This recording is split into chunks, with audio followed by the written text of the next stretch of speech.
Good evening, ladies and gentlemen. I am Sam Odeyemi. Welcome to another edition of Points in the Paint, brought to you by For Frequency's Sake.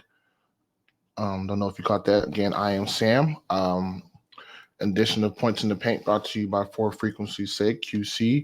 And we talk all things NBA. Feel like it's been a while. And yeah, so we want to just get right to it. I have a little rundown here for tonight. I think the first thing I want to do is recap on some of the most recent trades.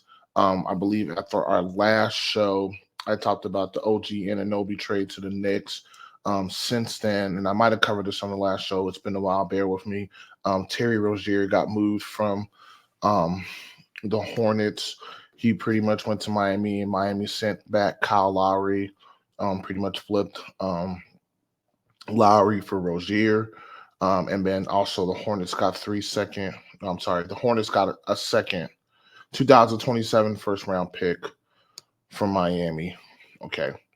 And then the other trade, more recent, was Houston um, acquiring Steven Adams from the Grizzlies, and then the Grizzlies acquiring Victor Oladipo and 3 second round draft picks from the Grizzlies. For the Rockets, yeah. Mixed it up. Um, and yeah, so I guess the first trade, the Rozier trade for going to Miami, I like it. I like Terry Rozier a lot as a player. Plays hard. I think he'll fit in perfectly with Heat culture of Jimmy, Tyler, Bam, Duncan, Robinson. I still think Miami needs to add a couple more pieces to really contend. I know they got Caleb Martin. I still think they need another piece or two. Maybe PJ Tucker would be nice veteran to have. But they're going to need somebody else to give them something offensively. Maybe it's Josh Richardson, somebody to give them double figures scoring. I think to kind of help them take that next step. The Hornets probably just Rozier's probably coming up for a contract extension. Didn't want to pay him. They're gonna have to pay those rookies, and maybe it's just not a good fit with him and LaMelo Ball. So I see it. They'll probably flip Kyle Lowry, and they did get a draft pick out of it. So it's a win-win for both teams. And yeah, I just and then the other trade was Houston and the Grizzlies. Said that weird. Forgive me. Today's been weird, but yeah. So Houston pretty much got a backup for Sengun, Steven Adams. He's injured right now. They got him in tow, and he'll probably be ready to start the next season. So that's a really capable backup. And still relatively young, and I mean he could play starter minutes, but with his injury history, I think the backup role will be really good for Steven Adams, especially playing in that with Houston. They're doing some good things there. They got some nice young talent. Um, and then the Grizzlies, obviously they've been injury riddled all year, so they were able to get 3 second round draft picks. Oladipo, who hasn't even suited up the season, I believe he got injured for Miami last season, so he's been out for a while. So for the Grizzlies, it's just acquiring the draft picks, um, acquiring the draft picks for them, looking towards the future for both the teams. They're not in the rebuild, but the Grizzlies are going to have a high draft pick this upcoming draft. I mean, they still got John Morant, Jaren Jackson, Marcus Smart, and some other pieces. So who knows? And then they could probably flip those second round draft picks to a team, and they can probably bring back some solid rotational pieces. So I think it's a win-win for both teams. All right, so now I want to look at the standings. Checked them this morning.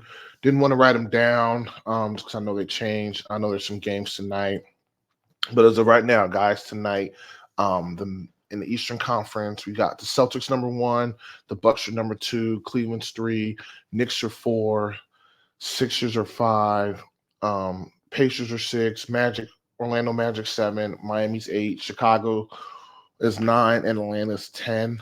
Those are all the top 10 teams. And then obviously the bottom 4 play in the playing game, and then followed by Brooklyn, Toronto, Charlotte, Washington, and Detroit. So Brooklyn just got back Ben Simmons, and they've won a couple. He looked good in a couple games, but then I think he got injured again. So watch out for Brooklyn. They're probably the closest. They're 11th in the East. They're a couple games behind Atlanta and Chicago. for those playing spots. Besides that, Toronto probably not. Toronto's 15 games below 500. I didn't know they were that bad. And Charlotte, Washington, and Detroit are just even worse. So I mean, it's probably really just those teams. Um, those teams kind of just scrapping to not be the worst team. Brooklyn can maybe get in. We'll see if they can remain healthy in the second half of the season, and see if they can make a late postseason push. But all these teams in the bottom of the East, I mean, even my Bulls were you're playing tournament and they go losing the first round. So if that's what you're striving for, then you're right on track. But doesn't really make much of a difference. The top tier in the East, I'm looking at for seeding purposes. I think the Celtics probably want home field advantage throughout Milwaukee. And Milwaukee could use it too, but I think Milwaukee's second, 33-17, but I just don't trust their defense. So we'll see what happens in the playoffs. Cleveland's actually surprising me at number 3. I think Cleveland's going to lose in the first round. Unless they, depending on who they get, I could still see Cleveland being a high seed and just losing in the first round. I don't think Cleveland's ready to be. I don't think Cleveland's ready to really take that next step. And heck, like if they played the Knicks in the first round and the Knicks were the lower seed, I would take the Knicks in upset. Unless they catch the Sixers without Embiid. Now that was gonna be my next point because or something happens to Halliburton. He's out for Indiana, but Philly, they're kind of shaky right now. Embiid, he hurt his knee, so he's gonna be out for a while.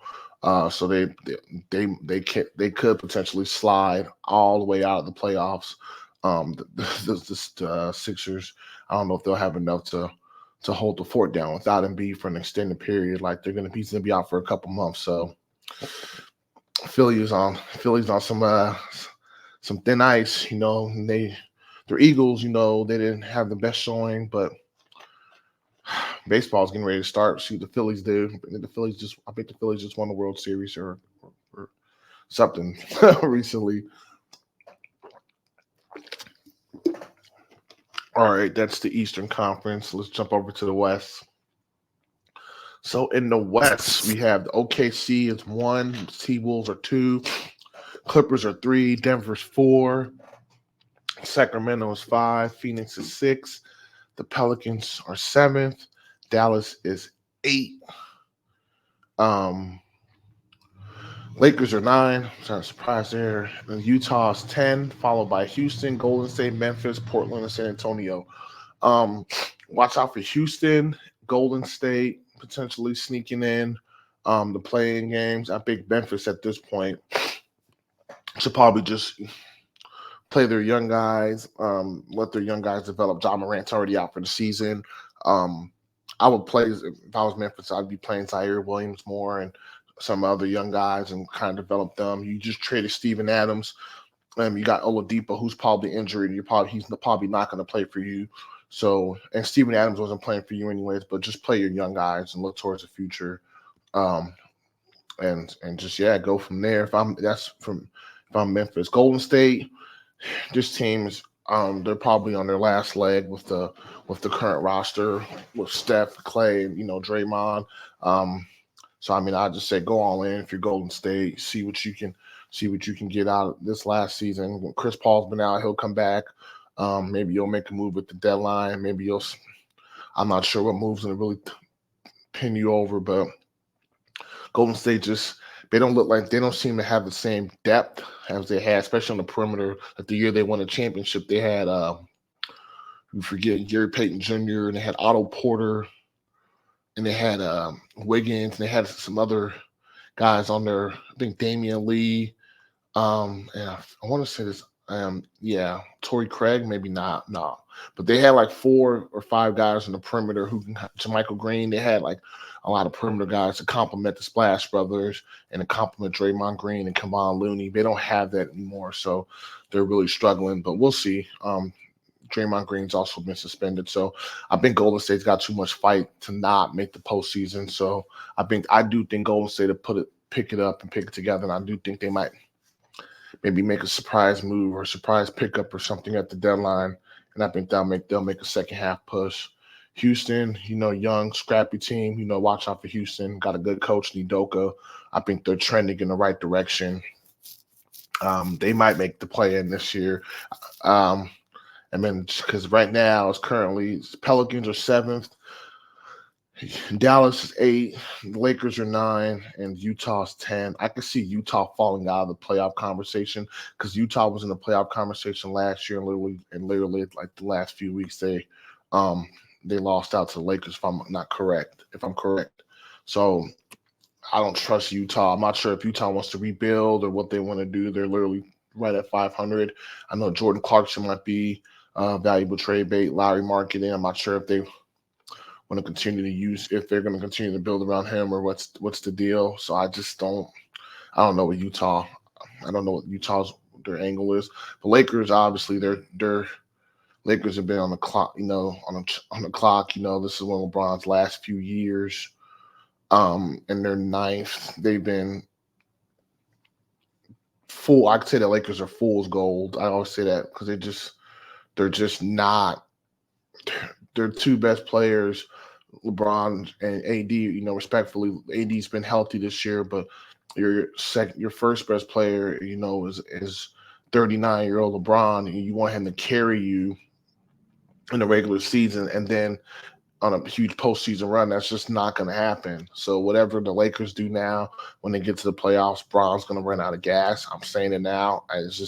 And we'll see. I mean, unless D'Lo can consistently be that guy for the Lakers to give you like 20 plus points throughout the rest of this regular season to ease it up so that Bron's not forced to give you, high scoring games.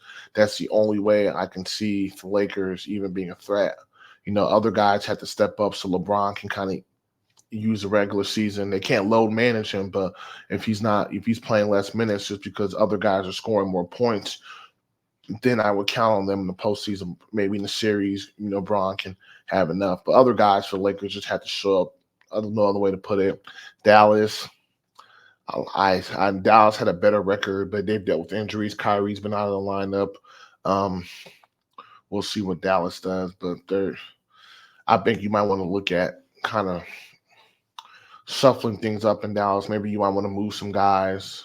Dwight Powell, Max Kleber, Tim Hardaway Jr. They've been there for a while, and you're not moving Luka, obviously. I think Luka and Kyrie is a good duo, and I like Derek Lively, but you might want to look to maybe get some different pieces around in Dallas. You got Grant Williams this year and Derrick Jones Jr. They're both good pieces, but some of those other guys that have been there for a while, you might maybe take a look at. Just look at everything. Let's just say that. Pelicans 7. I think they've dealt with injuries. I think CJ McCollum's been out for a while. Brandon Ingram, but they're still above 500. Phoenix just picked it up a bit, as as Sacramento. They're both Sacramento's a 5th seed. Phoenix is 6. Denver's 4. I think Denver's coasting, but man, it's crazy because the OKC Thunder and the Minnesota Timberwolves are 1 and 2 in the West, and that's to be expected. They have so much young talent. They're going to just win on young talent. That's fine. Or they'll coast through the regular season. But same thing with Orlando. But Orlando, who was 7th in the East, 27-23, they just need to learn how to close out games. But OKC and Minnesota, these young teams, just run you off the court every night. They can get up to for these games and stuff like that. That's fine. But the Clippers are third in the West. And I think the Clippers might be the dark horse to win it all, especially with now Harden is meshed in and they have those 4, Harden, obviously Westbrook, Paul George, Kawhi Leonard. These guys are all been known can ISO and go strong and go and get their own buckets. That's what Westbrook's a walking triple double. He passes, and same thing. Harden's a natural point guard. But they've all still can go off for 40 plus points. All of them have consistently, but they're playing team ball, which you love for these ISO guys. And I was watching some of their highlights, and guys are making extra pass, even like Reggie. I think his name's Reggie Tice. Daniel Tice. I said Reggie Tice. Daniel Tice and like Zubac and like Terrence Mann, the role players are making extra pass and they're just playing beautiful basketball. I tell my man, like, if the Clippers win, they deserve it. They got some guys on that team that deserve a ring. Westbrook deserves a ring. Paul George. I mean, they all this. I mean, there's some dudes on the PJ Tucker got a ring, but some of those dudes on that team deserve it. And the way they're playing, I would love to see them in the playoffs. I think Denver would probably be their toughest assignment, and that would just be slowing down Jokic. But I think you got enough bodies with Plumlee, and you got Zubac, and you got Tyson.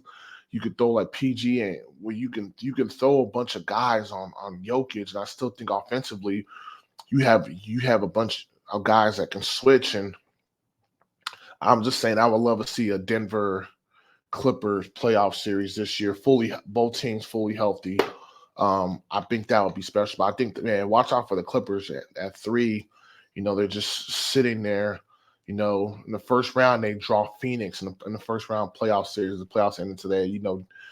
Everybody wants to see Devin Booker go up against Paul George. So I think that'd be, the headlines, that, and then obviously Kevin Durant, Bradley Beal. But watch out for the Clippers in the West. I think that's, KC, they're young. They can make the playoffs as the 1 seed and then play a team like Dallas and not know how to close the series out and lose. Or OKC can play like the Lakers and the first and you're going against Savvy Braun and the Lakers could win that series. And so like same thing with Minnesota. They might be better suited if they play like Pelicans or something. Yeah, anything goes. That's all I'm saying. But I like the way the Clippers are playing now. If I had to bet some money, I'd bet some money on the Clippers winning the championship. And if you're going to gamble, please gamble responsibly. I just wanted to add that. All right. Kind of talked about this a little bit already. I'll come back to it. Injuries, only really too big from the Stars. Embiid, he hurt his knee versus Golden State. He's going to be out for a couple months. He just had a procedure. I believe 3, maybe miss the rest of the regular season. I think the knee issues is meniscus. Zach LaVine from the Bulls is out for the season. He had a surgery. He had surgery for his foot ankle. And he's going to be out for 3 to 4 months, pretty much out for the rest of the season. So there's that. Zach LaVine was, there's a lot of trade talk with him and the Bulls, and I still think he's going to get moved. I just think might just be an off season where teams have a little look at everything. If you're Chicago, it's like, yeah, I guess then after next season, you have Lonzo Ball's expiring contract. I can't remember what DeMar's contract is at now. DeMar might get moved. Caruso might get moved. Those guys are still going to be linked up until the trade deadline, which is February 8th. But yeah, there's just wait for Zach to be fully healthy in off season and then trade him might be a blockbuster trade. And it'll kind of be interesting to see how these playoffs go. Some team realize that, man, we need some scoring. We need somebody on the perimeter. Like the Lakers, and man, if we had a perimeter guy, we could have went further. They might swing the fences. Or OKC, Sacramento's kind of been linked. The Pelicans could use he'd be a nice fit with Brandon Ingram and Zion, but I don't know if the salaries will work. And then you still got CJ there, but he's a little younger than CJ. But just me thinking out loud. Don't worry about it. Coaching change. After our last show, Milwaukee let go of Adrian Griffin on January 23rd.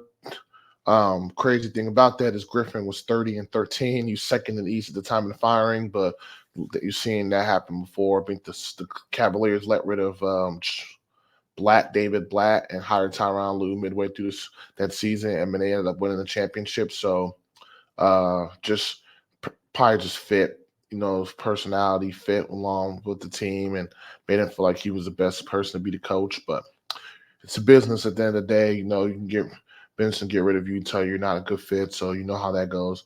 Milwaukee has since hired Doc Rivers. And so the crazy thing about that is Milwaukee's playing 3 coaches this season because they're still paying their coach last year, Budenholzer. Because he was there last year. So they're paying 3 coaches. They're paying 3 people for one position. But you know how that goes. Again, the trade deadline is February 8th, which is Thursday. So we'll see. Who knows what moves are going to be made.